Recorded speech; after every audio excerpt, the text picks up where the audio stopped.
Hi, this is Rachel from the blog thislovelylittle.farmhouse.com, and today we're going to talk about low milk supply. Almost every breastfeeding mama at some point or another worries that she is not making enough milk for her baby. Either when they're going through a growth spurt and cluster feeding, or in the very beginning, maybe they're just a couple of days old and the doctor's telling them your baby's not gaining weight fast enough, or whatever the case may be. You don't know exactly how much they're getting, so there's always kind of a worry there of, is my baby getting enough to eat? And a lot of people, no matter where you talk about it, you'll invariably have someone tell you that it's impossible to have low milk supply. Low milk supply isn't a real thing because milk production is based entirely on supply and demand.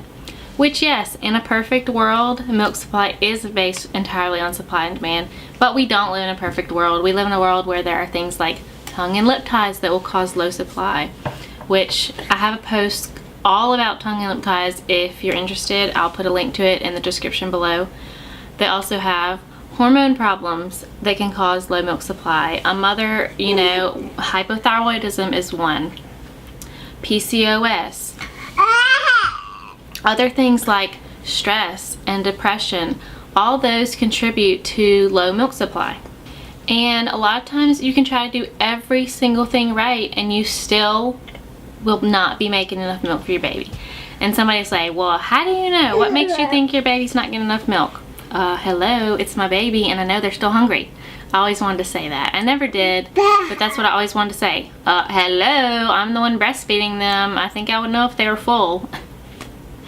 But anyway, so let's talk about some of the causes of low milk supply. We mentioned a couple already. So poor latch, due most likely to a tongue or lip tie, which causes the baby to be unable to efficiently or effectively get the milk they should be getting, which you're not taking it out, so it's not making more. The health and hormone problems we talked about, hypothyroidism, PCOS, those definitely are known to cause problems with milk supply. Not nursing frequently enough. If you are using a pacifier in the very beginning before your milk supply is established, you could be sabotaging yourself by using the pacifier instead of putting the baby to the breast, because that's what's going to really get your supply established in the beginning, is putting the baby to the breast every time they even hint that they're hungry, which is crying, it's rooting around, it's putting the hands to the mouth. Actually, by the time you get to the point of crying, they're probably overly hungry. So not nursing frequently enough will cause you to have low milk supply because it's not giving your body that message, hey, ramp it up. Also, a big one, which I think causes a lot of people problems that they probably don't even know about, are medications.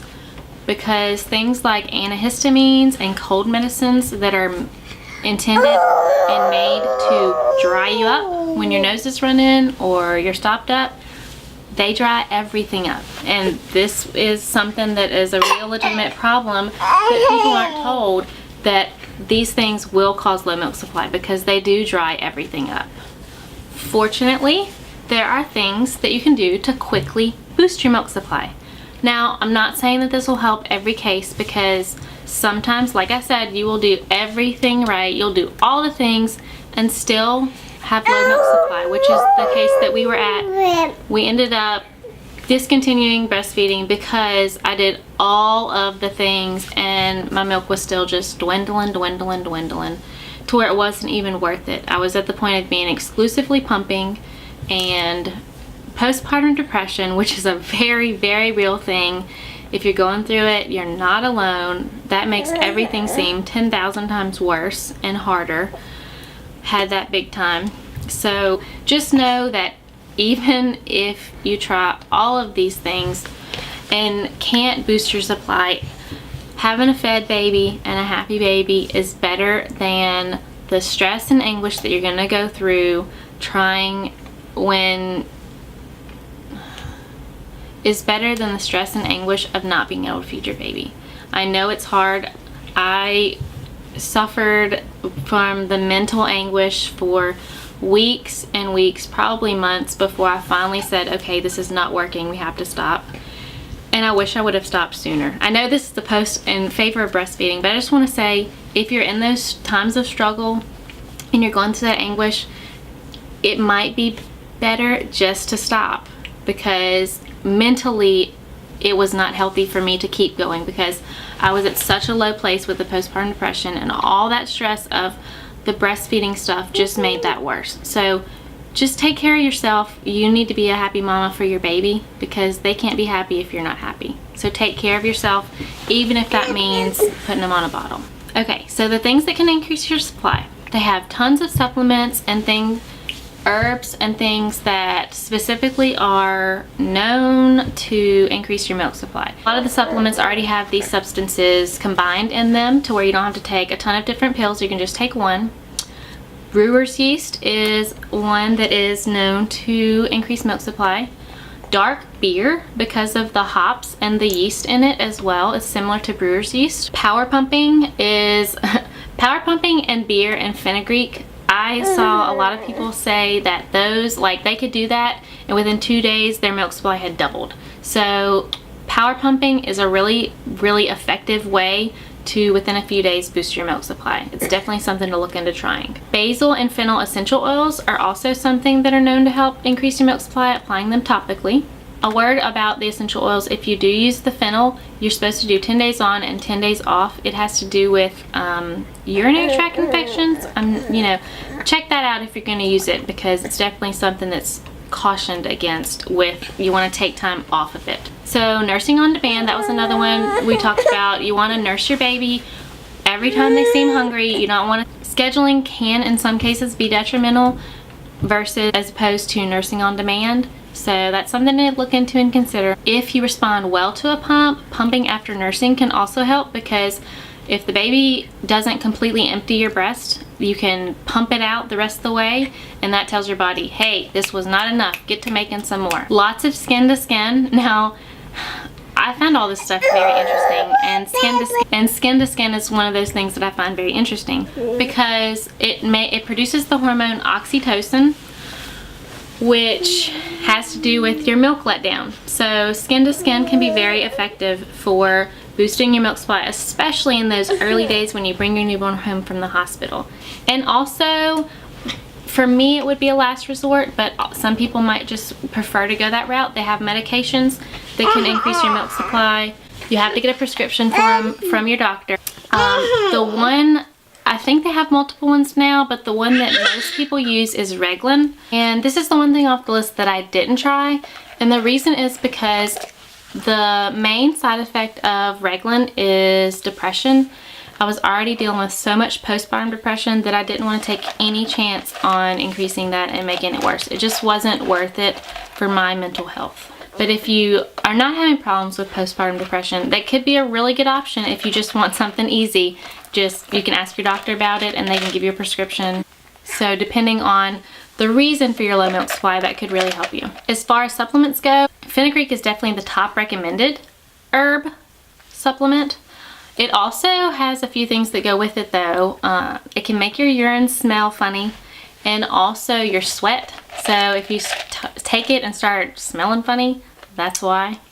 And just know, like, be aware that herbs can cause unintended side effects, like lowering your blood pressure, lowering your blood sugar, and things like that that are good, but in your situation, if you're not aware that it can cause that, it could make your blood sugar dip too low if you already have a little bit of low blood sugar, or your blood pressure. So just be careful and be aware of what the herbs that you take can cause. So one of the supplements that I tried that I really liked, and I heard tons and tons of good reviews on, is supplements by a company called Legendary Milk. They have a lot of different ones. Lactatis was one that I saw a lot of people say really helped them. Also, Milk Palooza and Legendary Gold. Those were the top 3 that I saw, but they have different formulas for different scenarios. Like they have one that's called Pump Princess that is specially formulated for moms that maybe are exclusively pumping. It helps with the letdown. So check those out. Legendary Milk. They are very highly recommended. And one of the other things that I saw a lot of mamas say they loved was the Mother's Milk tea. and I'll put a link for it below. It's something that, you know, it's inexpensive enough that I think it's a great option to try because it's not expensive at all, and you could easily brew you up a cup and relax in the evening and drink some. So we talked about the brewer's yeast and the dark beer. If you like beer especially, having a beer might help you relax and be just what you need to boost your supply in a relaxing, stress-free way. Also with the brewer's yeast, you can add it to a bunch of different recipes. I have a really delicious lactation cookie recipe. I always added a little bit of it in there, and it's really good for helping boost that supply. So power pumping. This is kind of one that maybe a lot of people don't want to do because it does take some time. You're going to end up pumping for a full hour, but it's also one of the quickest ways if you respond good to a pump because it's telling your body, hey, get in gear right now, we need more milk. So the premise of it is to mimic cluster feeding, which is when your baby's going through a growth spurt and they're needing more milk. So what you do is get all comfy, get you a snack, put on a good movie, grab your beer if you're trying one of those. I had to choke them down. I didn't enjoy it at all. But just get comfortable. You're going to be pumping for an hour. What you want to do is you want to pump for 20 minutes, and then you're going to take 10 minutes off, 10 minutes on until an hour is up. So you're going to pump for 20 minutes, and then you're going to rest for 10, pump for 10, rest for 10, and then pump for the last 10. And I always would do this after I put my baby down for the nighttime because that's when I had the longest stretch between nursing. You definitely don't want to do it, you know, in the daytime if your baby's only asleep or you have a 2-hour break between nursing. You're going to have to supplement them or give them a bottle or something because that won't be enough time for your body to catch up. At least it wasn't for me. So that's something to just be aware of with power pumping. Try to do it when you're going to have the longest time between nursing. And as far as pumps go, I loved my Spectra S1 pump that I had. It's a double electric pump. Spectra, in all of the threads that I ever saw someone ask for a pump recommendation, Spectra was the top recommended pump. Medela was real popular, but a lot of mamas had said they'd had Medelas previously, they had Spectras now, and how much more they loved the Spectra. So I got the Spectra and I never regretted it. It really was a good pump. They have a battery operated one. If you need to be a little more mobile, it's the Spectra S2. And check out too, because a lot of times your insurance company will cover the cost of your pump. I was able to get one and my insurance covered it 100%. So check that out before you go buy one. And also oatmeal. Oatmeal is definitely one of the easiest things that you can try. Eat you a bowl of oatmeal for breakfast, and then if you pump later in the day, I saw over and over and over people talking about how much oatmeal boosted their milk supply because it's all those healthy carbs. So that's something easy to try, is to eat some oatmeal for breakfast. Before we go, I want to tell you a few things that you need to avoid. Peppermint essential oil. If you're an essential oil user, don't use peppermint or don't put it on your breast because it will diminish your milk supply. Those medicines we talked about, like antihistamines, I think it's pseudoephedrine, those kind of things, definitely try to avoid them if you're trying to breastfeed because they will dry you up. And if you're trying to dry up, you can put cabbage leaves in your bra and it will help. It definitely does help. So don't do that unless you're wanting to dry up. I know some people will recommend to you, oh well, if you're engorged, try the cabbage leaves, but it could go too far the other direction. So just be careful with that. I hope you enjoyed this post and I hope that it will give you some good things to try if you're struggling with your milk supply.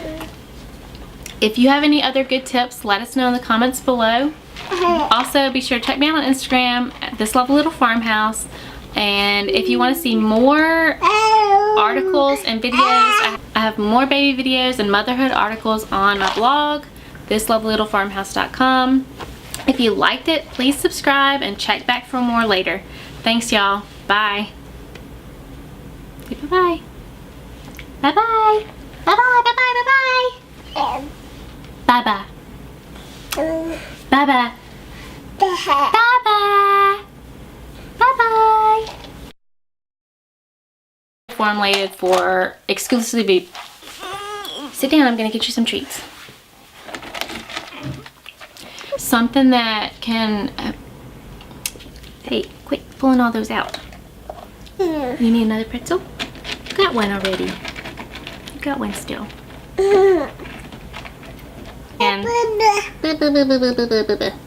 And sorry, different. Don't you bite me. Oh, eat your pretzel. See you later, alligator.